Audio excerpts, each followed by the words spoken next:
Başkanı Cumhurbaşkanımız Recep Tayyip Erdoğan.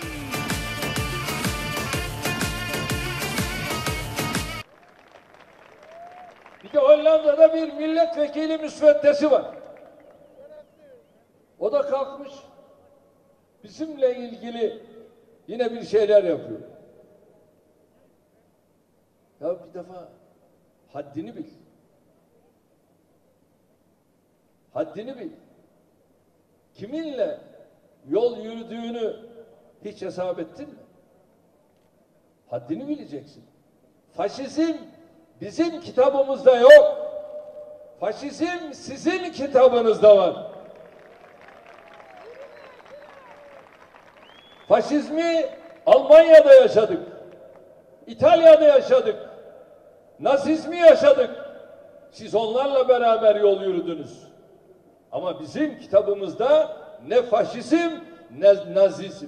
Bizim kitabımızda sosyal adalet var. Ve biz bu sosyal adaletle yol yürüyoruz. Ve biz bu yolda evet yeri geliyor bir avuç ekmeği fakir fukara ile garip kuraba ile paylaşmasını biliyoruz. İşte Suriye'de bütün o zulme uğrayan o garip kurabaların yanına, imdadına kim koşuyor? Türkiye. Biz koşuyoruz. Şu anda 4 milyon göçmeni topraklarımızda biz beslemiyor muyuz? Biz barındırmıyor muyuz?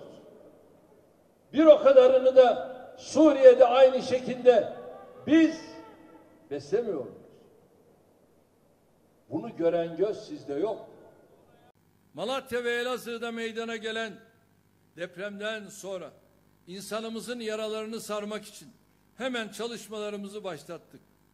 Bugün Pötürge'de 208, Kale'de 238 konut olmak üzere toplam 446 konutu vatandaşlarımıza teslim ediyoruz.